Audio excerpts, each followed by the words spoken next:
Why do we, as parents of children with OCD, accommodate? This has so many answers, but this is what I most commonly see at my center. I see a lot of parents that struggle with significant parental guilt, worries that they're not good enough as parents, that they're upsetting their child, that they're not completing their parental duties if they don't accommodate their child. I also see parents accommodating out of sensitivity. So we are very sensitive to our child's emotions. Maybe we're sensitive and conflict avoidant ourselves. And so we just accommodate because that's just easier, right? Sometimes we accommodate out of empathy. The level of empathy sometimes can be what I term toxic empathy. So just really over the top, like I need my child to be happy. Also a need for calm in the family system. This can definitely happen when there are siblings. It just, everyone needs to go to sleep. But that feeling of, oh my gosh, I just want it to stop can actually fuel the OCD and make it more powerful.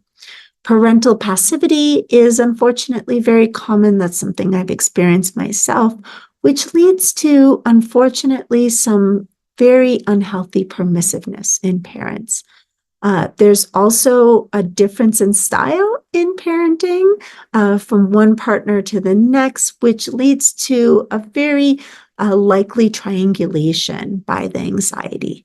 There's also parents that align with a child's compulsions. So, for example, if the child wants you to accommodate by helping them reread or redo their homework, you might actually think, wow, that's great that my child wants to do that, and not really understand that it's a compulsion that you should not be feeding into. Missing that something's a compulsion happens all the time. I miss my children's compulsions as well. It can be sometimes tricky to know what is your child with just asking a normal childlike request and what is a compulsion. And finally, the main reason that I see parents not accommodate or accommodate too much, rather, is because they haven't gotten the psychoeducation of why exposure response prevention, or ERP, really works for their children. We are all going to have this desire to not trigger our child.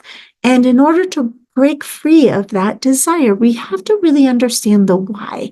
Why are we choosing to have this short-term distress?